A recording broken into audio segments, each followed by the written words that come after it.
so that we don't overrun on time. So thank you everyone for coming along to today's webinar session. My name is Debbie and I'm from the Transforming Foundation Industries Network Plus. We're here today to look at the work from the Engineering Development Trust and the Industrial Cadets team, who organise some exceptional schemes and available opportunities for young people to get involved in STEM activities. But also what we're going to look at today is how industry and academic can look at supporting those schemes. So how we can really work together to emphasise ways that people can get involved within STEM. As you might know, innovation and transformation are going to be extremely important for the foundation industries, particularly in the move towards sustainability and net zero. So this is a really interesting opportunity to see how we can recruit that new talent and how we can support young people to get into these industries that they may not be familiar with, and really start engaging with that new talent and nurturing those opportunities to bring in new ideas. We have our director, Ian Reaney, on the line. Ian, do you want to just say a few words? Thank you, Debbie. Yes, so welcome everybody. I'm not going to be particularly involved today, but it's our pleasure to help host this event. And from what I've seen, there's a very exciting program agenda ahead for you. So I hope you enjoy the event and you get everything you need out of it. So thank you very much, Debbie, and back to you. So I would also like to take this opportunity to thank the Transpire Hub, who have also supported us in this event and have been very supportive in the background for us as well.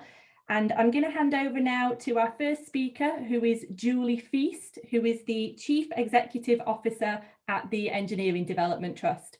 Over to you, Julie. Thanks very much. So good afternoon, everyone, and lovely to see you here for this session. And thank you very much for giving over your time to join us in what we hope is first of many conversations to really drive our campaign in terms of engaging young people with industry and inspiring them about their STEM futures. And what we're going to talk about today is EDT, the Engineering Development Trust, as a charity, and also Industrial Cadets.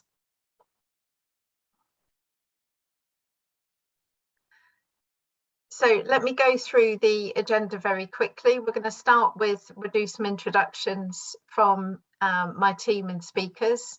We'll discuss with you a bit more about EDT and Industrial Cadets. And then we're going to have a few speakers. John Bolton, who some of you may know from his work with the TFI network, but he's also a trustee and HRH ambassador for EDT and Industrial Cadets, and chairman of Materials Processing Institute. We're then going to talk a little bit more about our activities, our partners. So hopefully that will fire up your interest in terms of examples and ways to get engaged with us. And then we're going to move across to Dewey, who is our Industrial Cadets Platinum Award winner. So she celebrated with us to win the Platinum Award. We'll tell you a bit more about that before she comes across to speak and the difference it's made to her in her early career. And then we're going to move on to our ambition for Industrial Cadets and thoughts and ideas around some new partnerships and how hopefully that will support the work that we could do together. We want to leave some time. We don't want to do all just talking at you. We would love to hear from you both throughout the presentations. So feel free, if you want to put your hand up and ask a question, and let's make it as interactive as possible. But if not, then we will leave some time for a discussion at the end, where we hope after what you've heard, we'll be able to have a really good discussion around how we could collaborate and work together. So let's start off with the introductions. So you've heard from me. If I introduce you first of all to the team. So to Nikki, do you want to do an introduction? Hi Julie, thank you. Hi everyone. So I'm Nikki and I'm the head of industry engagement here at EDT. So I work with all of our current corporate partners and work with trying to bring new companies into the EDT family and reach as many young people as we can. And then Fran. Hi, I'm Fran. I'm the head of student recruitment at EDT, and I also responsible for some of our university partnerships and leading our Insight into University course, which is taster courses for students in STEM. And John? Oh, hi everybody. So I'm John Bolton. So I'm also the chairman of the sector stakeholder group for Transfire, and as well as an EDT trustee and Industrial Cadets ambassador, and chairman of the Materials Processing Institute. And my involvement goes back a long way with Industrial Cadets, and I'm really excited about talking to you today about the opportunities I think it offers the transforming the foundation industries challenge. And finally, Dewey.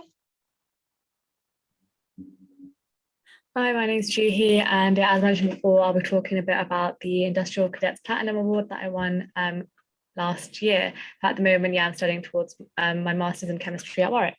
It's nice to meet everyone. Brilliant, thank you.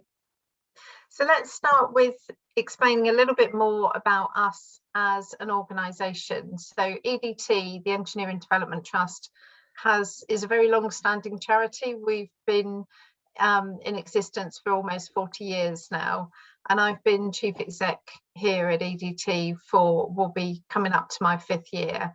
And obviously we've seen a massive period of change over these last couple of years, as we all have, due to the pandemic. So we can describe with you, as we're going through, some of the changes that we've seen, and hopefully what this will help you see is not only the way that we used to deliver our programs and activities to inspire young people into STEM pre-COVID, when it was all very much face-to-face, but actually what we've done in these last 18 months is really work on all our activities continued. So we didn't stop any activities at all with young people. If anything, we believe at this moment in time, it's even more important to give them enhancements to their curriculum, to give them opportunities to meet industry, to get excited about their career prospects, and to really understand about growth industries so that they make their right choices in terms of their study and the pathways and ways to actually get there. So let's start off we'll play you a quick video that sort of describes the transformation that the charity's taken on since COVID.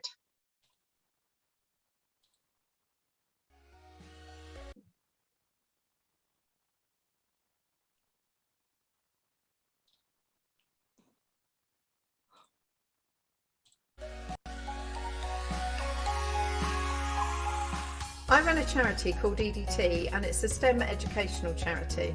What we're here to do today is to inspire young people to work with industry, to have experiences of work with industry, and to ensure they are the best recruits for the future. The young people that are in school today will be part of the 4th Industrial Revolution and will be working in jobs that don't yet exist. So what's important for us as an educational charity is that we actually build on the skills of those young people so they're ready for that industrial revolution. It's clear to me that the rapid pace of change in the way that our industries operate is bringing a host of new challenges and opportunities. I do wish you all every possible success in your exciting careers ahead.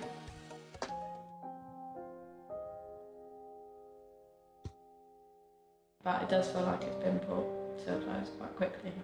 There's a lot happening, so I wasn't as on with my work as I wanted to be, and I feel like still haven't quite got into the flow ready for second year. There was a lot that they had planned that isn't going to happen now. Experiences like that we're never going to have. I feel like it's been taken away from us a little bit. Yeah.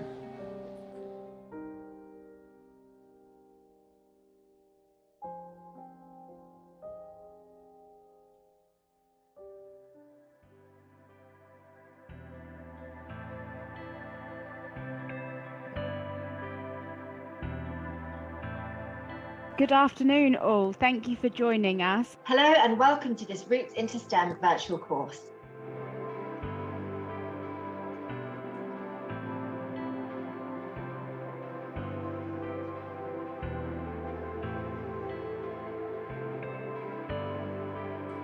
Trust me, when I was your age, I didn't really know what I wanted to do. I knew I wanted to do something that was a little bit different, a little bit exciting. So that's why I went down the military route. I was able in 5th year to decide that was the course I wanted to do. And that sort of put the seed in my head of maybe that's a career I want to go into. Which, you know, you wouldn't get that rotational aspect going into just like a straight engineering job. if I hadn't had that fortuitous chance opportunity to discover engineering, I have literally no idea what I would be doing. I know engineering, I know aerospace, but within that, I'm still not too sure. Engineering is such a diverse field, as I said earlier. You can do so much with it. It's not just all about the maths, it's about sort of working out problems and trying to solve things.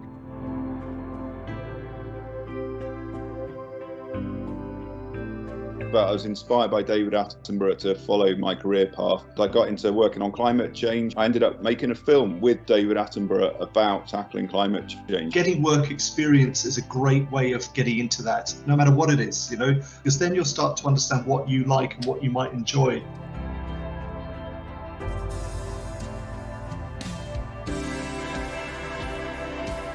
It is the Industrial Cadets Bronze Project National Final.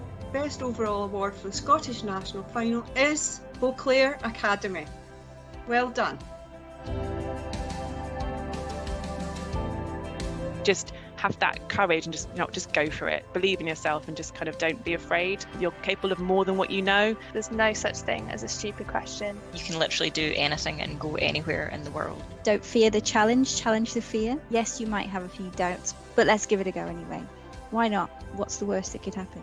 Panelists, you have been fantastic. I was so excited for this panel. Thank you so much.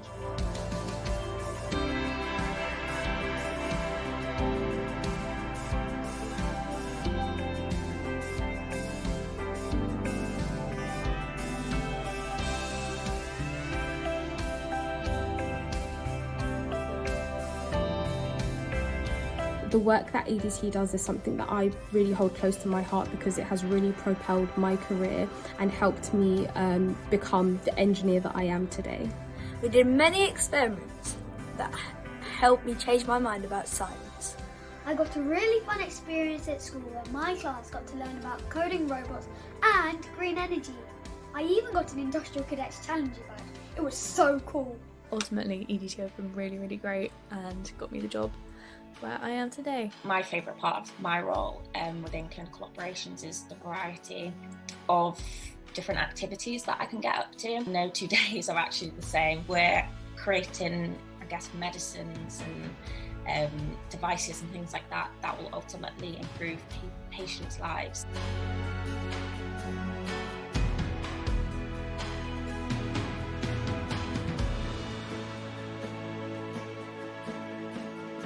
So to sum up, coding is awesome, the tech industry in the UK is awesome, and EDT, you're awesome.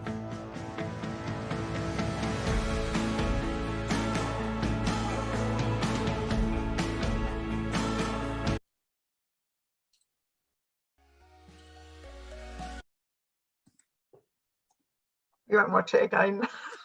Sorry about that, everyone. I'm new to the Zoom's technical skills. I'm probably not the best person. Over to you, Julie. I hope that helped. Just give you a bit of a flavour. And I suppose what we're going to do now is just cover really what we're about and what we've done. So what that video was trying to show you is really the rate of change that we took on to enable us to still continue to deliver to young people virtually. But what is our aim? We're a small charity. Despite the fact that we're a small charity, we established and ran over 50,000 STEAM experiences last year, which is something we're incredibly proud of, despite all the challenges of schools closing and different things.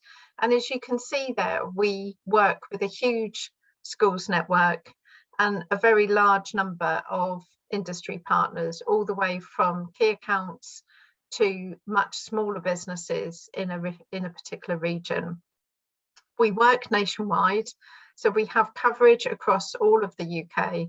And to me, our USPs are all about the fact that we engage with industry in everything that we do. So there are opportunities here for you today in terms of just volunteering for us, for instance, to engage with young people and to talk about your career at the same time.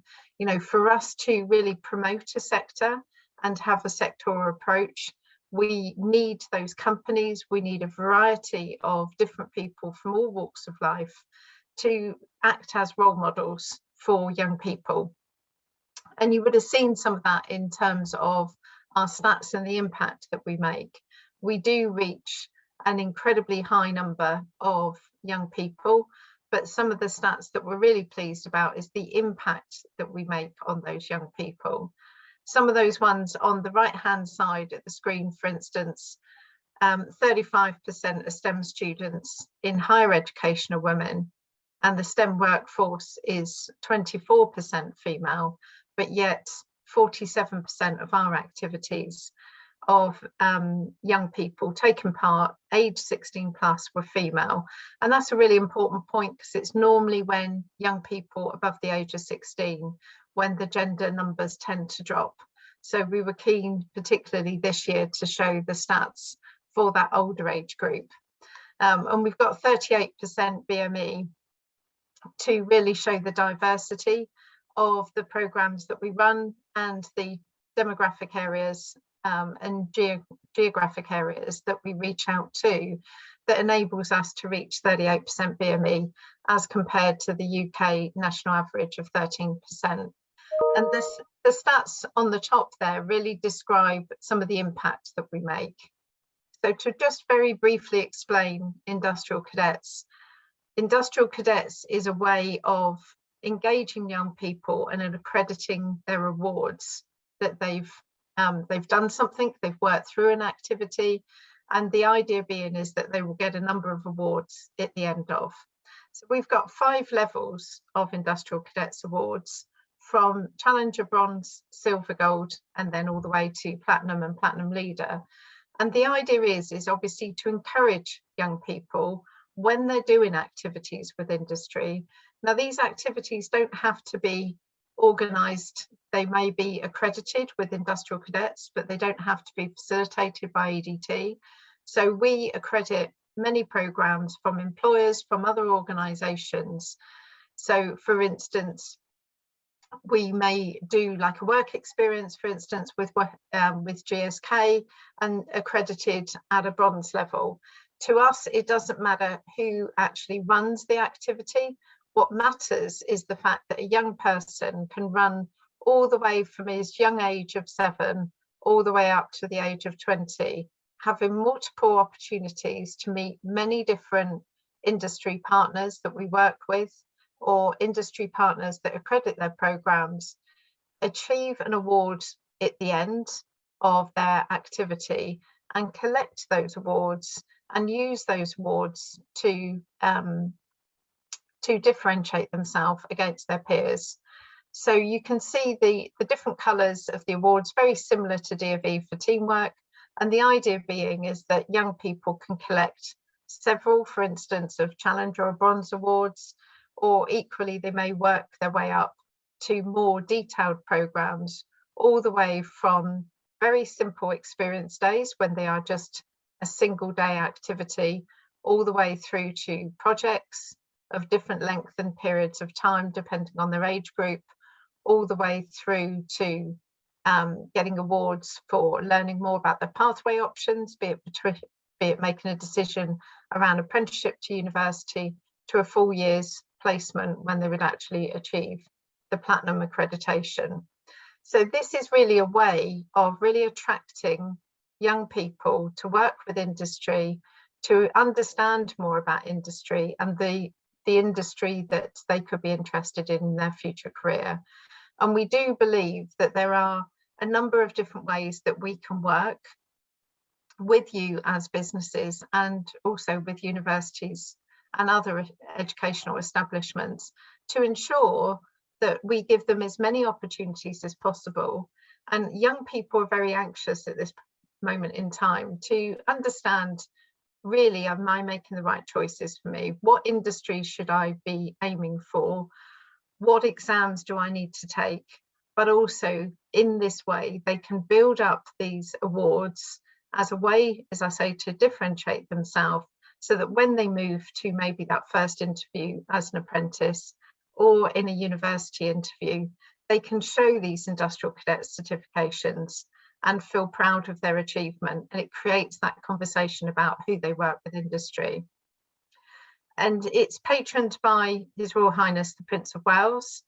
And this was a really important passion of the Prince of Wales going back some years ago now in Teesside, when he first started to talk about the importance that he sees of building employability skills in young people. And that was really the moment in time when Industrial Cadets was first created.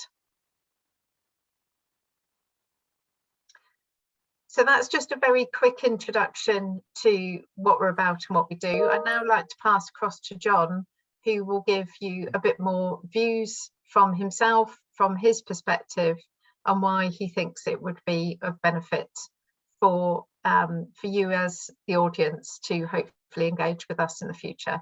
Thank you, John. Thanks, Julie. So as Julie says, what I would like to try and do in this section in the next 5 or 6 minutes is just to talk about where I think the foundation industries can benefit significantly, I believe, from engaging with EDT and industrial cadets. If you go to the first slide, Nikki. So this is just some pictures essentially just showing how it all started. I mean, industrial cadets actually has its roots in the foundation sector, in the foundation industries.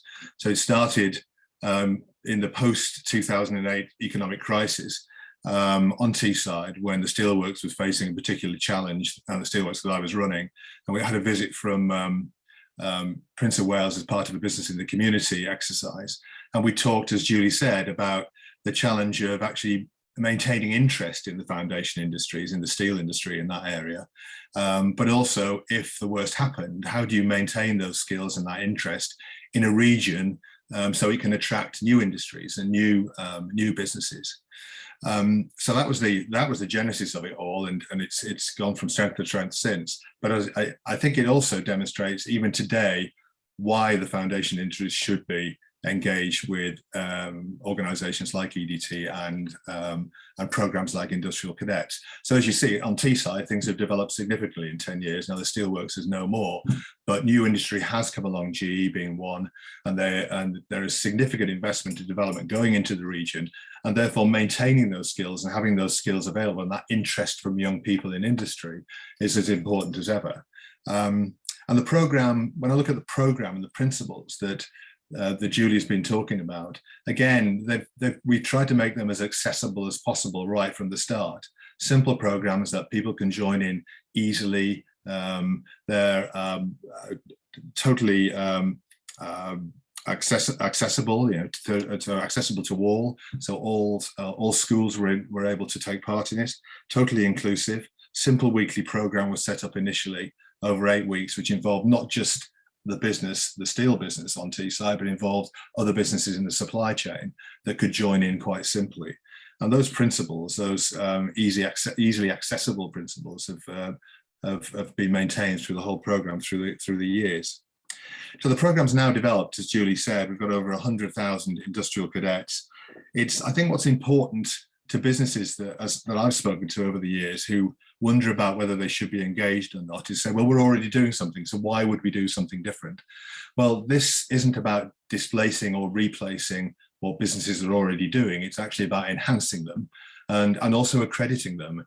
So giving the work that's already been done an accreditation, a brand, an association with a brand, and a transferable qualification that the young people can actually take and actually use further on in their career. So I think it's a way of enhancing activities that already take place in many businesses and organisations.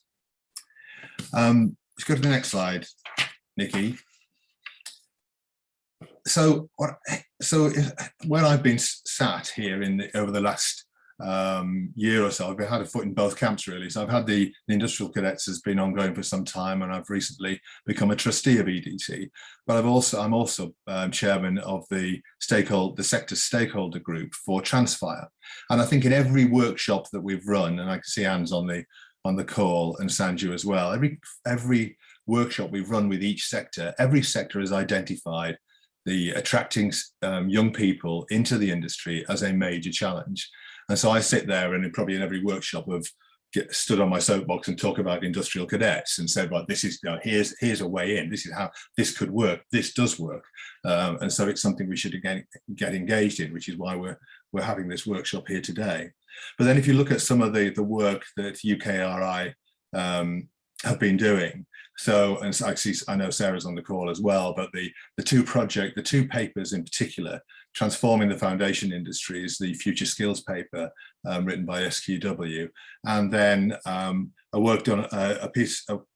paper done on diversity in the foundation industries, written by the Enterprise Research Centre, again sponsored by UKRI. If you read through that and see all the action plans that come out of that, and I can pick out some of the points here. So 40% of the foundation industries identify skills and recruitment as a barrier to growth.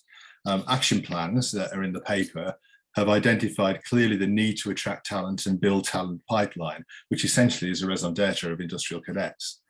It highlights that key strategies in the foundation industries, such as climate change, net zero, technology, digitization, and health and well-being generally, they're embedded in ETT's vision and strategy.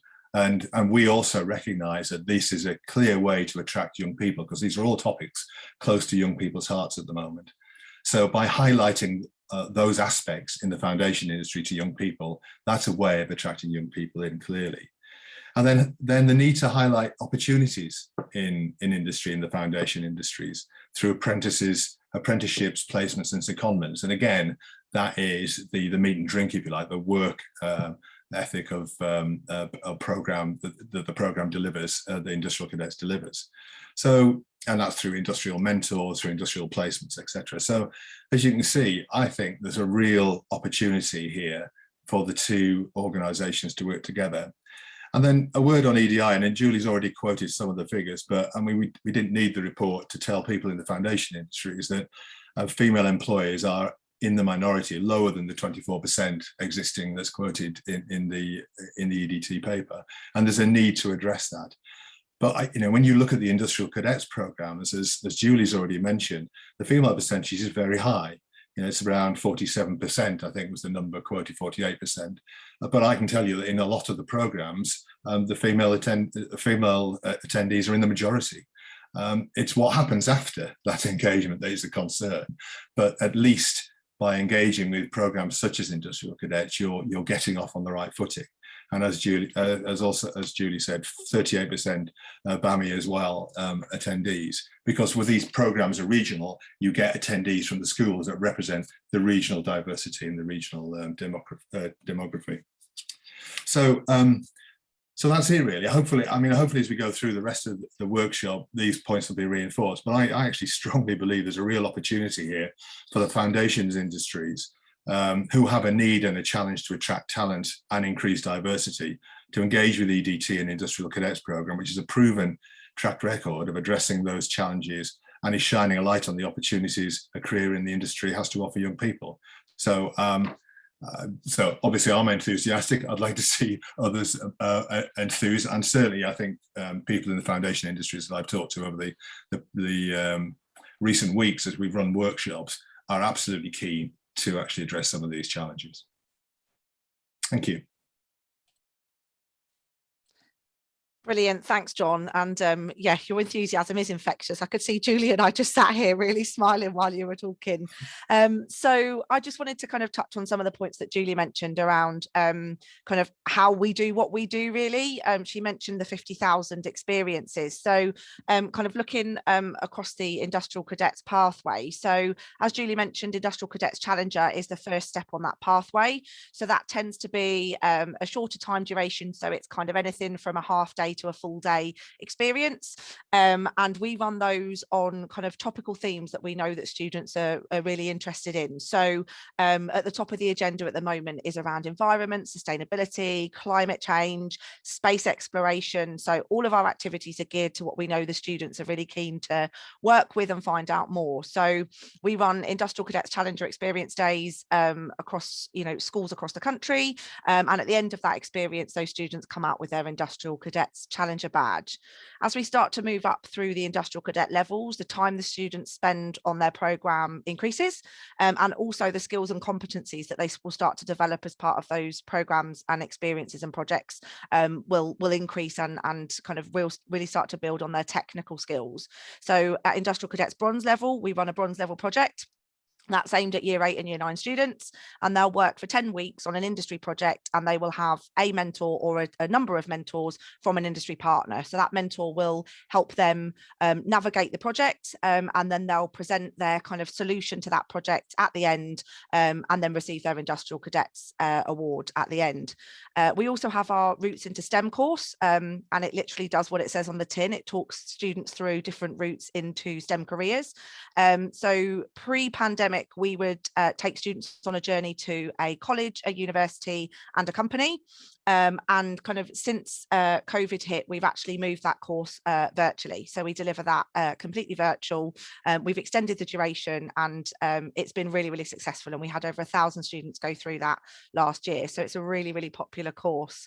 As we move up to the Industrial Cadet Silver Badge, this is where we start getting into kind of the work experience arena. So one week to 10-day, 2-week experiences for those students. And that can be at with one company supporting, or as we launched last year, kind of collaborative approaches. So last year we ran a summer work experience on tech, digital and cyber, and also one up in Scotland around the net zero agenda. So starting to tailor those work experiences for students has been something we've been looking at a lot more since COVID hit. Fran's going to touch on our Insight into University course when we get onto our university partners in a minute, but that is really giving students the opportunity to understand what they'll be taking on when they go into the university space. Our Industrial Cadets Gold project is very similar to the Bronze, but it's aimed at 16, 17-year-olds, and it's a longer duration. And that project is set by their industry partner. And again, they work in teams, and they will work towards kind of a solution to a particular problem with an industry mentor, and present that back to a panel of assessors at the end. And then the final step on the Industrial Cadets pathway is our Industrial Cadets Platinum, and that's linked to kind of the year in industry placement scheme. So that's where students are out doing their Industrial Cadets placement. And they can opt to be Industrial Cadet Platinum leaders, which means that there's a level of volunteering and outreach that they will do as part of their placement year that takes them on that extra step on the journey to Industrial Cadets Platinum. So all of the programs that we deliver here at EDT are accredited by an Industrial Cadets level. And as Julie mentioned, and I think John did too, we also love working with companies to accredit their programs. So if companies are running work experiences or enrichment days in local schools, we'd love to work with companies, and our quality assurance team really looks at mapping that against the Industrial Cadets framework. We also yearly have our Industrial Cadets Awards, and they run regionally and nationally, and you'll meet our National Industrial Cadets Platinum winner in a couple of minutes. Juhi, she's on the call today, but that's really letting the students understand that they not only have achieved their award by completing the project or programme they've been on, but they can actually put themselves forward for the national award as well, in recognition of all of their achievements through their experiences.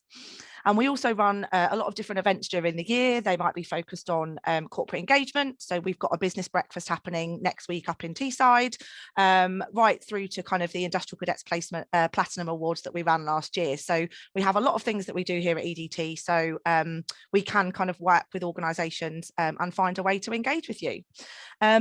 Just before I hand over to Fran to talk about our university partners, you know, we wouldn't be where we are today without thanking and recognising the huge number of corporate partners that support us with our work and help us achieve that 50,000 experience number every year. So on the screen are some of our key partners from our last year's impact report, but we work with companies right from little one-man bands right up through to global organisations. So we have a network of key accounts that tend to be the larger national companies, but we also work on a regional level, and we really kind of support those regional companies to address issues within their locality. So no company is too big or too small to work with us is our motto. So we like to welcome anybody to come along and support us on our journey. We're going to touch a little bit on some of our new partnerships that are either going to be announced imminently or have been recently a little bit later. But I'm going to hand over to Fran now to talk to you about our university partners. Great, thank you, Nikki. So yeah, we have some really strong university partnerships with universities right across the UK. We work with universities in Wales, England and Scotland, with different engineering departments and different STEM departments. So the majority of what we do with the universities is, well, pre-pandemic was face-to-face event and summer schools. So working with what Nikki mentioned before about the Routes into STEM courses, for 13 to 15-year-old students, spending a day at a university, a day at a local college, and a day in industry. And then for the 16+ age group, taster summer schools, where they could go along to the university and spend some actual time on campus with other like-minded students from other parts of the country, and get that experience of what it would be like studying that STEM subject at university. Obviously, with the pandemic, that's all had to, as you've seen in our video, that all got transformed into virtual offerings. And so for the last couple of years, we've delivered our summer schools virtually. We found they've been just as popular. We had over almost 1,500 students participate in our summer schools, our Insight into University programme last year.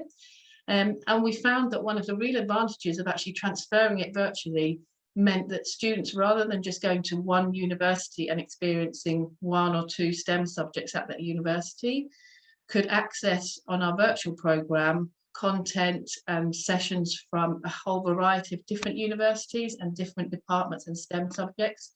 So that was took away a lot of barriers as well for students to participate. So we found that that was a real benefit for the students. We're carrying on with our virtual programmes, but we're really excited this year that we're able to start doing, very slowly, but start doing some more of our face-to-face and restarting our summer schools again. So we've got a mix of our virtual and face-to-face events happening this year with our university partners. We collaborate with our universities to help support them with their outreach targets, their widening participation, and also their recruitment strategies. We got real success in our widening participation statistics for our Insight into University course, with over 60% of the students on last year's course actually being widening participation students. And we also had an exact 50-50 gender mix on our course, which was great to see. Other ways that we work with universities are with our Year in Industry programme.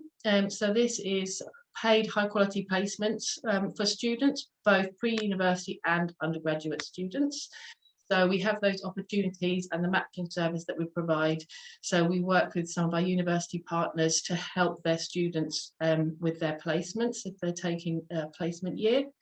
And there are lots of other ways that we connect with our university partnerships by using the universities as sometimes spaces to host events, celebration events, launches for our projects, workshops, and it's a great way in sort of a local area to have the local industry, the schools, the teachers, the students coming together into the university space. For a lot of time for the students, it's the first time they've stepped into a university setting, and it's a great place for them to have some of these events. So there's lots of different ways that we can work with universities to help the students on their journeys. Okay, so I'll pass back to you, Nikki. Yeah, brilliant. Thanks, Fran. Thank you. So hopefully that's given you a bit of an insight into EDT and Industrial Cadets and the work that we do and some of the partners that we work with. So I'm going to hand over to Juhi now, who's going to just give us a quick talk through her experience of Industrial Cadets Platinum. And over to you, Juhi. Okay, thanks, Nikki. So my name's Juhi, and I'm currently studying towards my Masters in Chemistry at Warwick University. And last year I did the Year in Industry placement with EDT, and I did it at ABB Ltd, which is an engineering firm, and they specialise in electrification and process automation technologies for different industries. So I was more specifically working on like water analysis projects, so trying to help them create and kind of design their water analyzers. I'd say that the reason I actually did the placement initially was actually just because I didn't really know what I wanted to go into, especially when you're doing a STEM degree. I think they're so versatile, you can go into essentially almost any industry. And I think one of the parts I was interested in was engineering. So I wanted to see sort of how chemistry would apply in that kind of field, which is why I kind of like sought out EDT and then did a placement through them. And the reason I kind of chose to do it through EDT rather than just sort of applying normally is because EDT does help with the application process as well. So they do sort of, I think with my CV and everything, they did mentor me and help me so I could not only like get the placements that EDT were offering, but it also helped me to improve the CVs that I was using otherwise to apply generally to other places. I think doing the placement and what I actually learned from it, I kind of found out that doing engineering really wasn't something that's for me. But what I did learn a lot of by doing the placement was actually something I didn't want to do, because I think it's a lot better to find that out when you're only doing it for a year than to find it out after you've actually graduated and you actually have a longer term contract. And I think it was quite useful actually doing the placement as well, because obviously a lot of those skills and competencies that a lot of employers ask for, things like organization and time management, like, yeah, you have sort of experiences that you've done through university, but I think actually having like work-based examples as well is actually a lot more helpful and can help to elevate your applications. It's also quite useful doing it, sort of doing a placement year as well, because it kind of helps to bridge that gap between sort of university education and also going into professional industry as well, as you kind of get to know what it's like. And I think it also builds your confidence as well, because you might think that, oh yeah, how would I ever be able to like sort of make it or cut it in a firm? But like you probably have a lot of the skills that are, you already equipped with a lot of the skills that you need. And it's kind of nice having that little transition introduction beforehand, just so when you actually do go in, it's not such a, you know, big dive into just a random ocean kind of thing. And then next up, I'm going to talk about the Platinum Award. So again, another reason why I chose to sort of apply through EDT and do my placement through them is because of the other opportunities that they also offered. So one of them is that Platinum Award. So essentially what I had to do is I had to do a bit of volunteering. So one of the volunteering tasks I did was mentor a group of students in a school in London on their bronze project. So again, they're doing the bronze EDT project and I helped them with their project for that.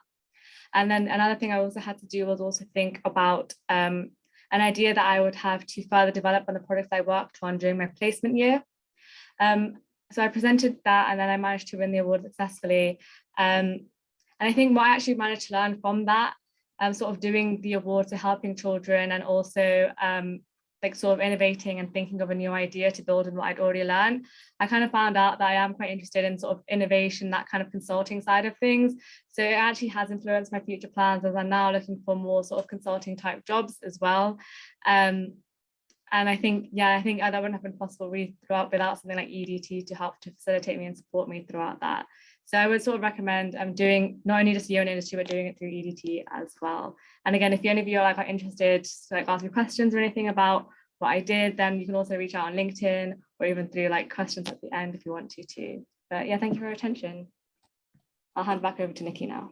Thank you, Juhi. So articulate, and it takes me back to that day in Freshfields in London when you won your award. Thank you so much for joining us today. So we're going to move on now kind of to the second half of the presentation, which is we've kind of told you our story so far and where we are. And I think you might have seen it referenced in the video that we showed earlier. We've actually hit the momentous milestone of 100,000 industrial cadets across the country, which is an absolute amazing achievement. And we've been celebrating that. We announced it formally at the start of the academic year, so in September, and we've had a lot of plans that have been kind of shifted and changed due to the restrictions with the pandemic. But essentially we brought a group of companies from the Teesside area back on board as kind of key sponsors of the 100,000 celebration. Teesside was where Industrial Cadets was founded, and we just this week on Tuesday celebrated kind of the formal 100,000 with a virtual Industrial Cadets Challenger Experience Day. So we had, I think it was 150 young people from 5 schools across Teesside join us on Friday for an environment and sustainability experience day. So we're now in the really fortunate place where we can celebrate the 100,000. But hopefully you've seen from what we've said before, we are eager and excited to grow that number. So we will be launching early next week our ambition, which is to grow to 250,000 industrial cadets on our way to our first million, which just seeing it on the screen now, it just makes me feel so excited that we're finally going to be announcing it next week, because we've been talking about it for a while. But essentially that is our That's our ambition. We want that number to continue to grow. And we've been starting to build some plans behind that ambition, because we can't just jump from 100,000 to 250,000.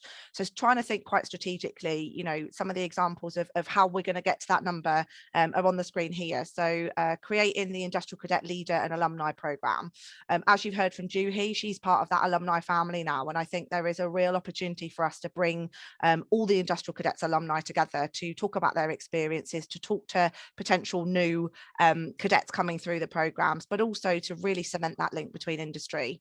Events are really, really important for us. It's a really good way to bring young people and current partners to the forefront to talk to people about the work that we do. And hopefully we can see the momentum start to rise as we deliver some of these events. Building networks of industrial cadet accredited schools, which would see multi-experiences across the pathway being delivered as part of a standardised yearly curriculum within a school. So that means that we can start to really see those students go through the pathway journey from Challenger through to bronze, silver, gold, and hopefully up to the platinum. And creating this community, as we said, we can't do what we do without the amazing support that we have from our funders, our corporate partners, the EDT team, the teachers in our network, the universities in our network. So we really want to use this Industrial Cadets ambition to really get people excited and take us on the journey. So we will be announcing next week that this is our big ambition, and hopefully if you start following us on all our social media, this badge will become very familiar to you, because we're going to use it across everything to really start driving home that this is a real ambition and we will get there very soon. And I'm going to hand over to Julie to talk you through some of our new partners who will be announced in the next couple of weeks to take us on that journey to 250,000. Over to you, Julie. Thanks very much, Nikki. And yeah, some, as Nikki said, some of these have been announced and some are just about to be announced. And we have a whole range of partnerships, but we thought we would just mention a few that we could link in potentially with some of the work of the foundation industries, thinking around your focus on green, your skill shortages, and how can we really link that together with a focus for driving a diverse talent pool for you for the future. So this is just a few examples of some of our partners. The Garfield Weston Foundation is one of our key partners in terms of funding our ambition towards that 250,000.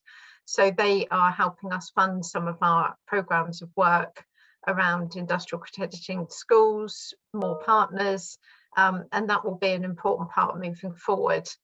The first two logos there, both the Queen's Green Canopy and the Platinum Jubilee Pageant, are two areas that would really focus down on the sustainability and green agenda. And as Nikki mentioned earlier on, this is really an important theme for young people. All our programs now, we tend to focus less on just the general term of STEM and more on specific themes. And those themes are things like net zero, sustainability, cyber, AI, health, areas that really attract and excite young people. But obviously from that very broad agenda, then we can start to introduce the industries, such as the foundation industries, and how you can describe to them a career and an opportunity into your industry and why that's good for them. The Queen's Green Canopy was announced actually in autumn of last year. So we've got a friendship agreement with the Queen's Green Canopy. And for those of you that haven't heard of it before, it's part of the legacy of the Queen's Platinum Jubilee in terms of the aim of planting millions of trees across the UK. And obviously that's closely linked to the Queen's strong interest in terms of sustainability. Our link is very much on the schools front. So schools can apply at different times of the year for applying for a number of trees that they are able with their school children to then plant in the school or in the local community. And then they can go back on the Queen's Green Canopy to actually pin the location of the trees where they've planted. So we're using that as another way to complement our activities and projects that we do on environment. The second logo is one that we haven't actually launched yet, but we're delighted to share with you and give you early visibility of that we are going to be linked, and we see it as a huge opportunity for the charity, that we're linked with the Platinum Jubilee pageant through a competition for young people. And I think this will be an amazing opportunity. And if you get nothing else out of today, but I would say if you've got young people at home or you're attached in some way to a school, I would say really get them to find out more as soon as we've launched it over the next couple of weeks, because there'll be a lower secondary and upper secondary competition.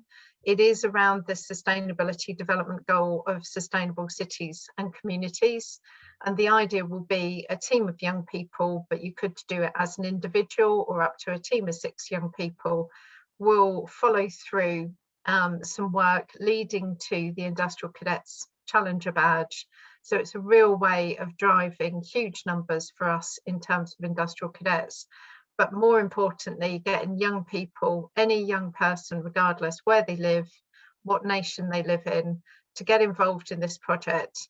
We are hoping to have nations finalists. So we'll have one in Northern Ireland, Wales, Scotland, and in England. And the winner of all those nations finalists, the winners of both the lower and the upper secondary, will be invited, both the children, a guardian and teacher, to VIP seating actually at the Jubilee pageant on the 5th of June. So an amazing prize for some young people to go and attend what will be a huge celebration, celebrating 70 years of the Queen's reign. So that is one, again, because it's linked with sustainability, could be something that there is this moment in time. So we'll be launching the project end of February until end of April. And it could be a moment in time where you may want to come together and talk about how, as an individual company, you'd like to be involved as part of that process, or as a collaboration of industries or universities, whoever is listening to this call today, to think if there's a way that you'd like to be part of that, to get in touch with us. And the final one is Ingenuity. We announced our partnership with Ingenuity on Tuesday of this week, alongside our 100,000 celebration. And for those that don't know, Ingenuity are very much focused on manufacturing and engineering. You may well be members of Ingenuity as well. What we are doing is joining a partnership with them, again, really focusing on that importance of engineering and manufacturing. They've come to us because of our very strong school network. What they bring for us is they've been developing games, skills minor games. So these are, for those of you that have got youngsters at home, based on Minecraft games, which of course all kids love. But they are Minecraft games based around, again, very much aligned to the themes of our work.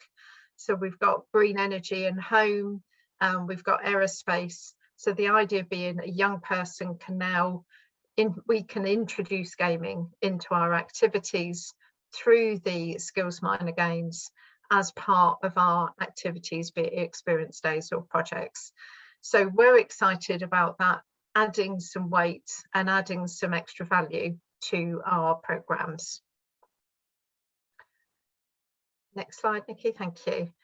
And just some ideas in terms of, and this is really where we get to the point where we start saying, so how do we think, or how would we like to engage with you?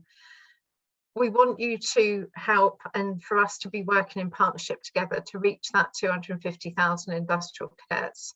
Why we think that matters is because fundamentally this will go back to creating that diverse talent pool for you and your industries in the future.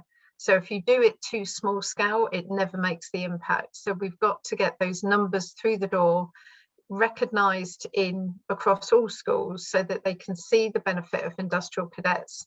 And for you in industry, that you will see a real much stronger diverse talent pool for you and for the future, interested in your industries because you've worked with them, you've made that commitment as a volunteer, engaging in our programs, raising the profile. There's a number of different ways that you can get engaged with us. The nationwide versus regional, I think, is a really important point. So if you have particular pockets, geographies across the UK where you think we could come together as a group of organisations.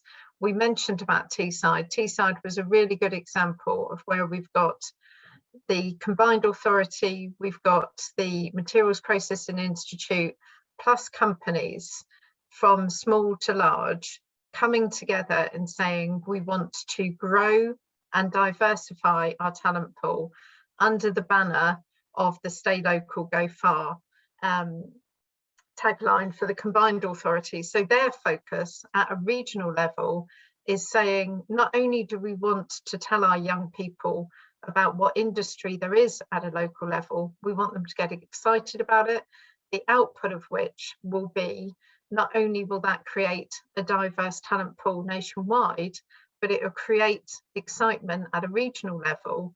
And of course, for you as employers, what that could mean is you've got a local group of young people, particularly for apprenticeships. It's obviously really important that those young people hear about industry that's local to them, that they could apply at an industry, at a local industry for an apprenticeship programme. Equally, if they decide to go to university, the combined authority wants them to see that there are real live opportunities for them to come back to the region that they were brought up in and to continue to live there. So we can help both from a nationwide and regional picture. We can also help at a very simple level in terms of volunteering. So if you or your company is looking for ways that you could come to us and say you would just like to provide speakers for some of our Q&A panels, volunteer for some of the programs of work that we do, we have a really strong volunteering network. Obviously, all that takes is some of your time. Equally, raising the profile is a really important point for us, that when we do, particularly when we work at a regional level, it's often those local organisations and local industries, combined authorities that know those schools and know that local schools network really well, so could raise the profile for us.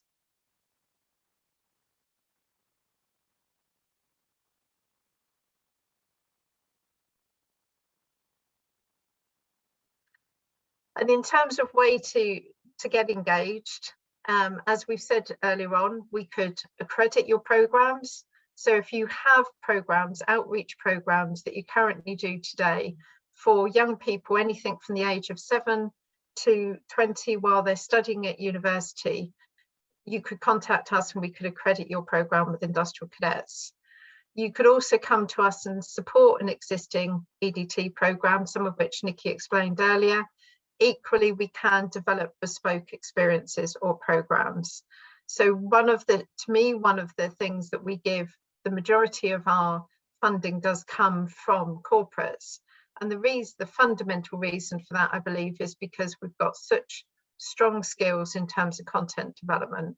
So again, you could, as an individual company or as a collaboration of foundation industries, you could come to us and say, well, look, we want to focus on this specific area of our businesses that we think will engage and excite young people. And what we can do is just listen to your ideas and develop content that's appropriate for the age group that you want to work with. And that's fundamentally how we've worked with a large number of those key sponsors that you've seen on those slides. We listen to what they want to do, and we've been able to build bespoke experiences around it. An example I'd use is certainly with GSK, for instance, who's one of the key accounts that I manage.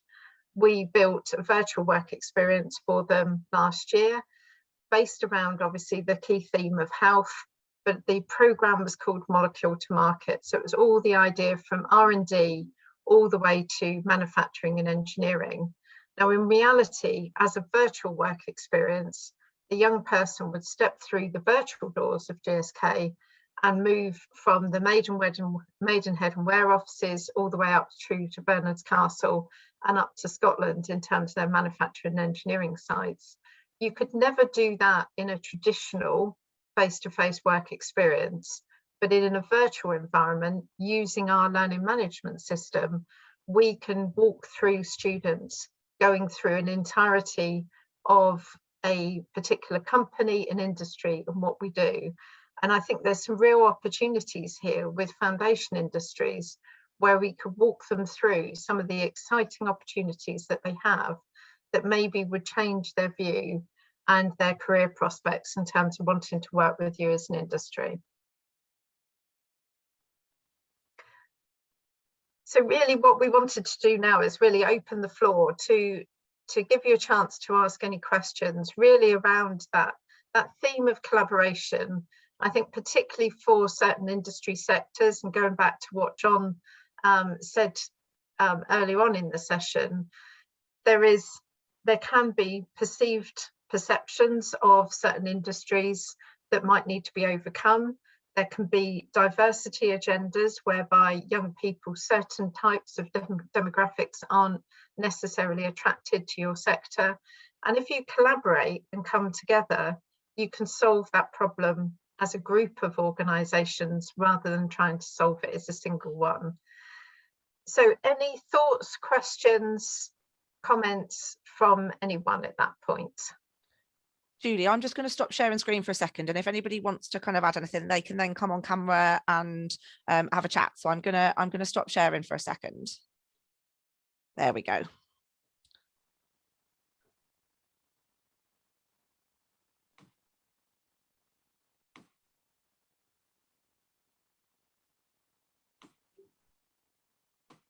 Would anyone like to be brave and be the first? Well, I think we've. Hi.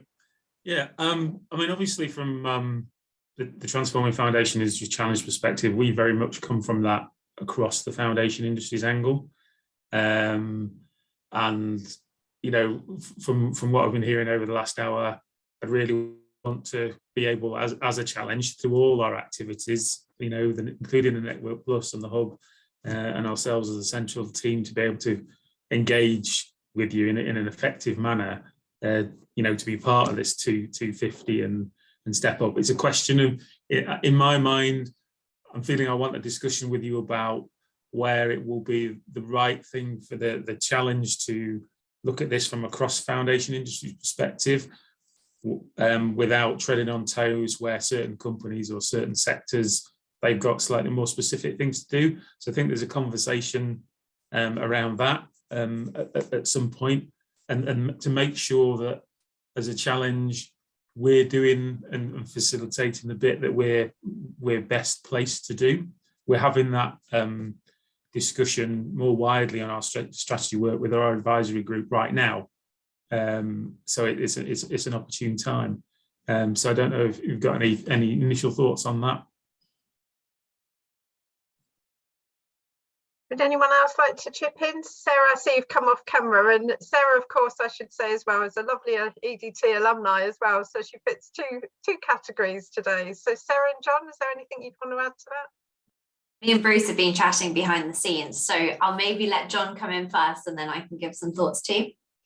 I feel like I should let you talk first. So, I was about to support what Bruce said. I actually think that's spot on. I think the issue is when I read the work that Sarah, you and your group have been doing, and see the output from that as as part of the Transform the Industry Challenge, it feels like engaging with ADT at that level, at almost a governmental level, if you like. It's sort of saying, right, this is the outcome of the reports we've had. We've actually found a way of actually achieving that with at least one organisation in EDT through Industrial Cadets.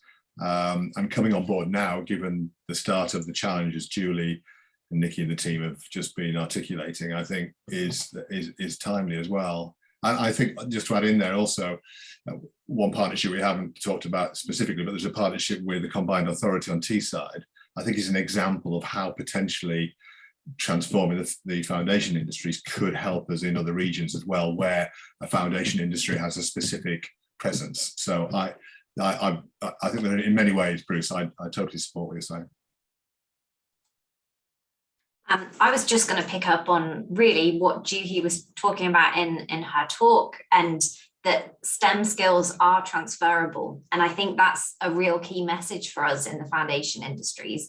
These core STEM skills could take you into any one of our 6 sectors. And I think that's a real opportunity to highlight some of these overlapping areas, especially in future talent and skills.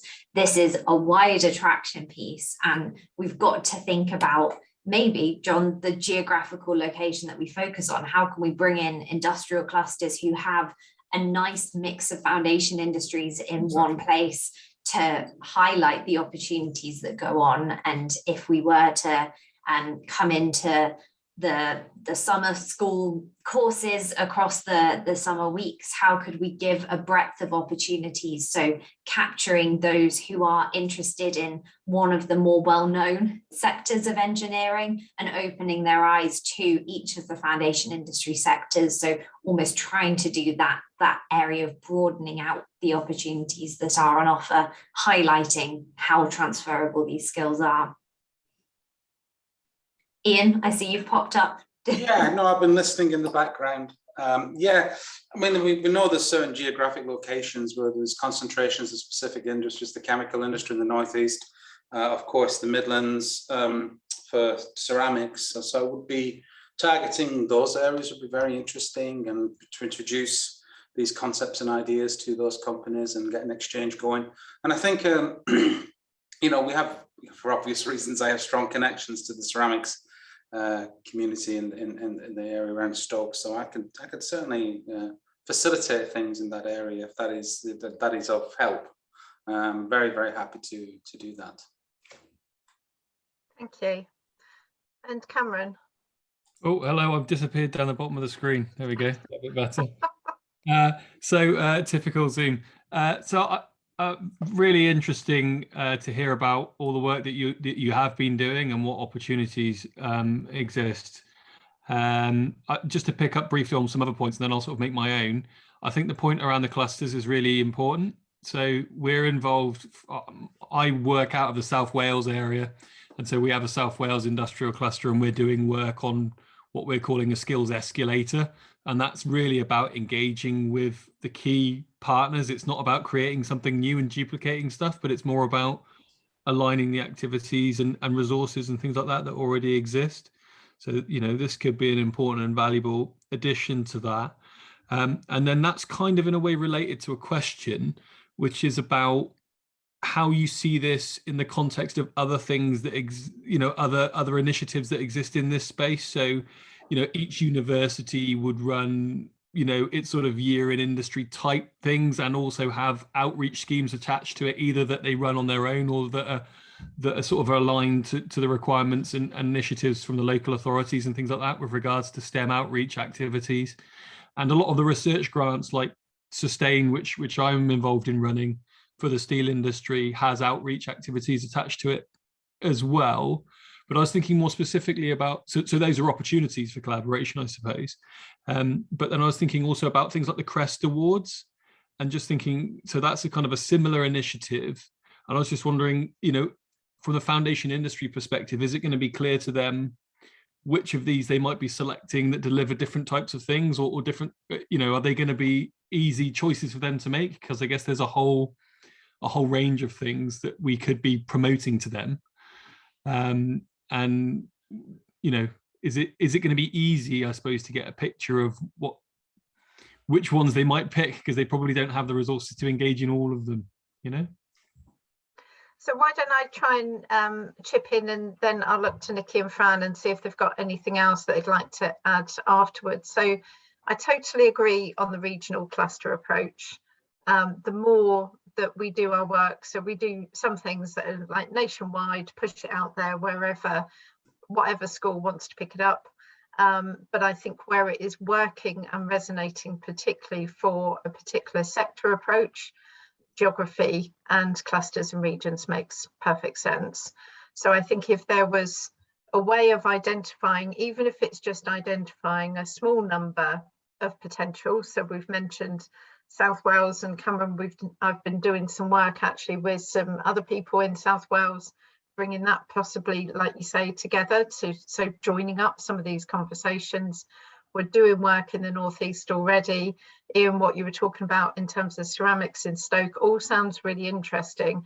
I think sometimes what we need to do is almost brainstorm at, here's some areas, where's the most logical first place to start, and if we can identify where that first place to start is, then you can almost use that as a template in a case study for then others to grow if we find it works well. So I would certainly support the idea of doing some further work after this call today and really trying to identify where that could work. I think, Cameron, going back to your very relevant point, and of course we know we're not the only educational outreach organisation out there. There's loads of them, isn't there? And really, I suppose where we see it as, first of all, we don't see that the only things we're interested in are the things that we run.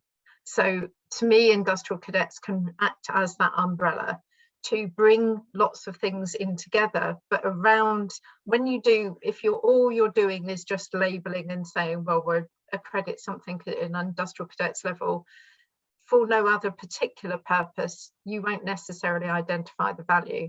But if you're doing it as a drive against a sector, against the foundation industries or a particular region in the UK, suddenly you can see how, from a student's perspective, collecting awards as they go along is a really good thing to do. So I think, despite the fact that, yes, of course, universities run their own placement programs, we run our, I don't see us as in competition, I just see us all trying to do the same aim, which is to get young people the placements that they need and want.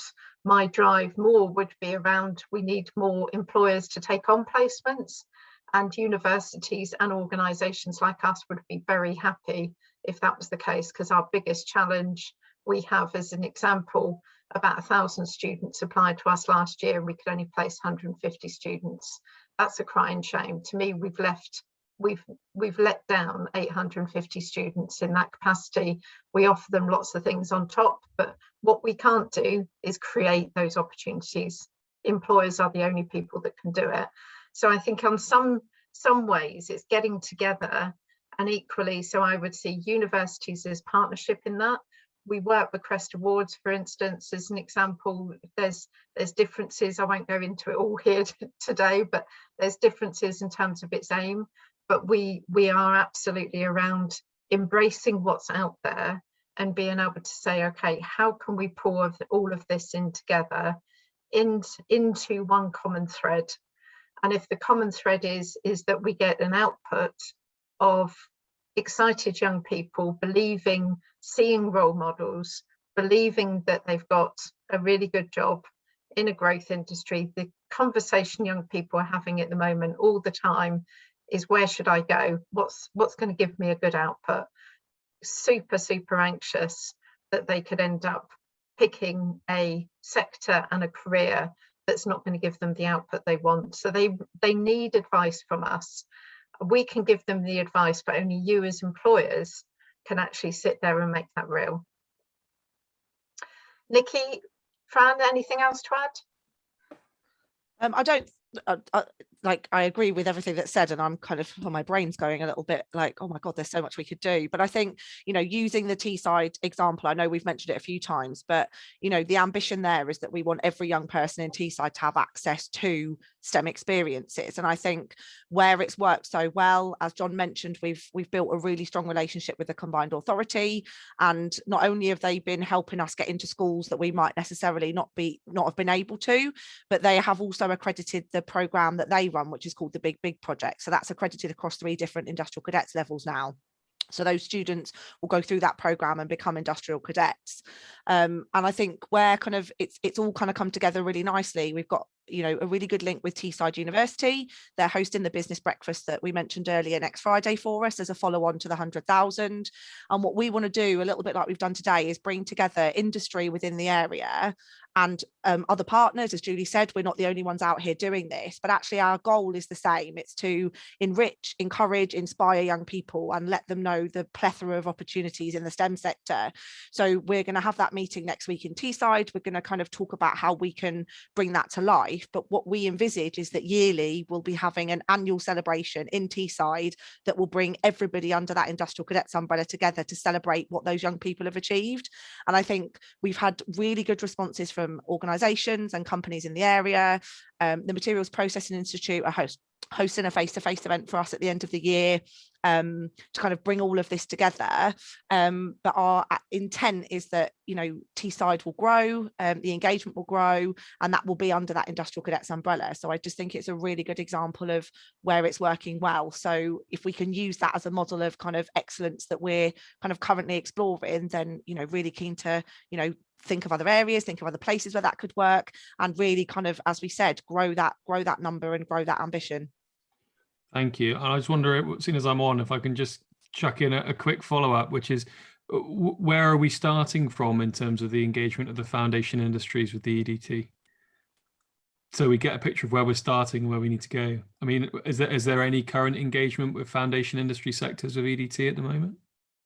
I think it would be a worthwhile exercise for us, and it's something we talked about before setting up this webinar, but we didn't really fulfill, is to really have a look at the industries that already signed up, is both in terms of joining this webinar and part of, and for us then to feed in. So we work with all ranges of industries, and I'm sure there will be some overlap, but what we haven't necessarily done yet is to look at the specifics and say, you know, we work with anything from small tiny companies, hundreds of companies across the UK. So to do that piece of mapping work, I would suggest is probably easier if we identify from a regional presence where we've got work already and where you believe that there could be further work, and identify it from there.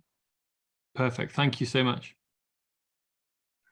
I think it's worth adding as well on that point, the supply chain angle here, because I think if you look at some of the companies, say an automotive company or a space company or whatever, then they often want to engage their supply chain. And obviously right at the start of the supply chain is a business sat in the foundation sector. Yeah. So I think it's a slightly more complicated thing for EDT to look at and analyze in detail. But if you look at some of the companies, the many companies that EDT engage with, they are very keen to engage their supply chains. So there's an opportunity. I think coming back to Nikki's point as well on the region, it's a wider governmental issue, and so it comes back to the point that Bruce and Sarah were talking about, in that this is an example of where a lot of money is going into a region, a lot of government funding going into the region, yet there was no apparent strategy to leverage that money to engage with young people and engage with skills. And I think this is a really good way of doing that. And I think that's one of the reasons it's got hold in Teesside, because, as you know, there's a lot of promotion about what's happening there, but it wasn't really taking advantage of that to engage with young people in that level of investment.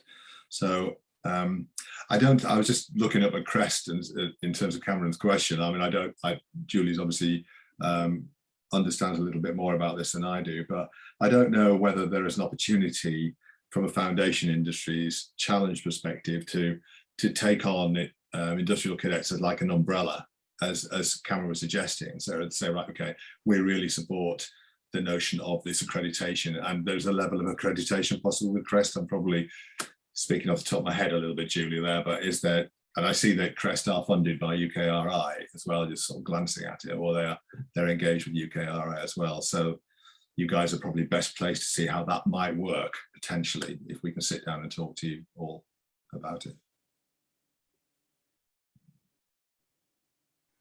Thank you, John. Any other thoughts, questions?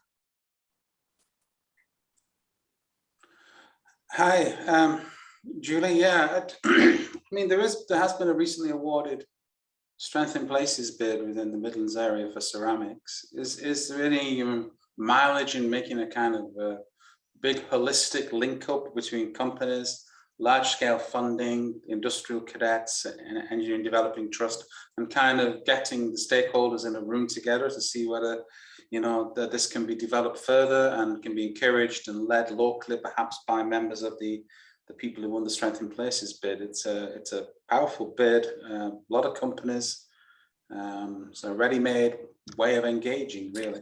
Yeah, and I think absolutely, and I think this definitely feels to me like we engage in these conversations, we learn things, and then we, through an introduction or through a suggestion of meeting up, we're very happy to explore. I think it's just the regional approach will organically grow depending on, as you say, a particular activity, be it bids and some funding that's been focused around a particular area, or companies coming together and want to collaborate. There's a number of different ways.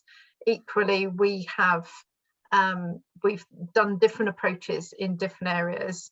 We've got conversations out at the moment with Greater Manchester, with the Midlands, with North East, with South Wales. You know, there's a whole host of conversations going on in the background. I think it will just be a case of which one comes out and gets to the top of the pile first, and that will be, we want to be driven by what is going on out there, but also looking what we do from a regional perspective is with our schools network and with our regional people who work with the businesses at a local level that tends to be much smaller companies rather than the bigger corporates. They really have a feel of what that particular area needs. And of course, for young people, there will be different needs depending on different geographies. So I think there's that element of knowledge that we can bring from the education system into that conversation as well. Thank you, Julie. Interestingly, I didn't realize that Jeffrey was on the call from who I know is the EDI lead on the SIPF bid that I just mentioned. So thank you, Jeffrey, for your chat there. Yeah, and if you want, Jeffrey and I'm going to speak for you now, if you don't mind, Jeffrey, to kind of facilitate some kind of interaction. We can probably do that. I know Jeffrey from Lucidium, where he works, and they are the lead of the SIPF. And I think there's a kind of a wider need within the ceramics industry to attract young people into it. And this is a great opportunity, in my view, if it's the right career path for them, of course. I think we'd be very, very keen to at least help you get some conversations going as and when you feel it rises to the top of the list, as I know there's going to be many different things that you'll be doing. That would be brilliant. Thank you. Yeah, I think just to add more to that pile and to reiterate that there's an obvious clear need for us to have that follow-up meeting. Sounds like with the regional focus discussion to flush out various opportunities and see how they look. Because I'm sat here while everybody's been talking, going, well, as TFI, we are co-investors along with Liverpool City Region in Glass Futures, which has a training remit. And I know that Liverpool City Region is keen to get more foundation industry things off the ground for them. So I just add that to the pile as well. So, I mean, we've already probably raised 4 or 5 regions away from Teesside. So, I think there's plenty for us to look at and have a clear discussion about what the different opportunities might be. And as you say, which one looks best to potentially run with first. But having said that, start the engagement with all of them, because you never quite know which one will rise to the top. Yeah. Oh no, I think you're absolutely right, because we find the same thing. That it's normally the one that sounds the most obvious won't bite, but then there'll be someone else in the midway pile that just resonates, just in terms of timing or a number of different factors. And so that's the reason why we're quite comfortable that it doesn't need to be top of the pile. Myself and Nikki would be happy to follow up with you to explore further, to just get a bit more detail in. From our perspective, we've got so many, particularly when you look at young people in some of areas of greater disadvantage. We've got a huge number of schools, for instance, who are just crying out for opportunities that's really going to drive their students, get them re-engaged back into the curriculum. And they do see these kind of opportunities as that way of just getting them back in. And I think if you can do that linked with a local region, and as you say, be that in Liverpool or wherever it is, there's some real opportunities to make some difference. And actually, once you create those stories, then you can very quickly see And we've got one of that, unfortunately, Michelle had to pull out, but Michelle, one of our alumni trustees, was going to join us today, but she's got the day job got in the way. But she absolutely came from and tells a really compelling story about the background she came from and how EDT helped her believe in herself and have the confidence to start a career in engineering that she didn't think was possible before that. So I think it's really understanding the demographic challenges of these regions as well, and where the young people are feeling. And sometimes that can drive the priority as well, can it, as well as the potential interested parties in the room, but where is their greatest need?